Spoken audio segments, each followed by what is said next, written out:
Hello and welcome to the GloryBee video on how to put together an 8-frame cedar beehive. When you receive your beehive, all the pieces will be pre-cut and pre-drilled for your convenience.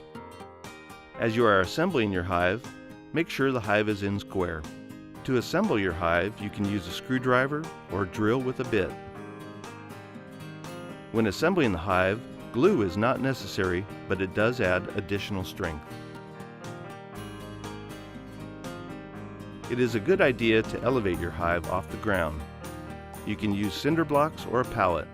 The idea is to get the beehive at least 12 inches off the ground. The bottom part of the hive is a screen bottom board. It is for ventilation and pest control. The next part that you put on the hive is the brood box. The brood box has 8 black frames.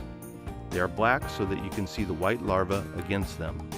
The next piece is the 8-frame medium or Western box. This has white frames so that you can easily differentiate the brood boxes from the honey boxes. Now we will add the inner cover. It has many functions. You can use it for feeding, medicating, and it's really useful for keeping bees from gluing down the hive top with propolis. The last thing we will add is the top. This is a telescoping top. It has an aluminum cover to keep the wind and rain out of your hive. Situate your bees somewhere that they can get the early morning sunrise. South to southeast is preferable, so the bees can wake up early and get flying. On the completed beehive, no additional treatment is necessary, but if you choose to treat the wood, use a vegetable oil like tongue or safflower oil. Thank you for purchasing this beekeeping kit.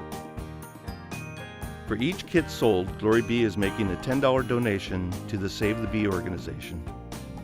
Visit glorybee.com for all of your beekeeping needs.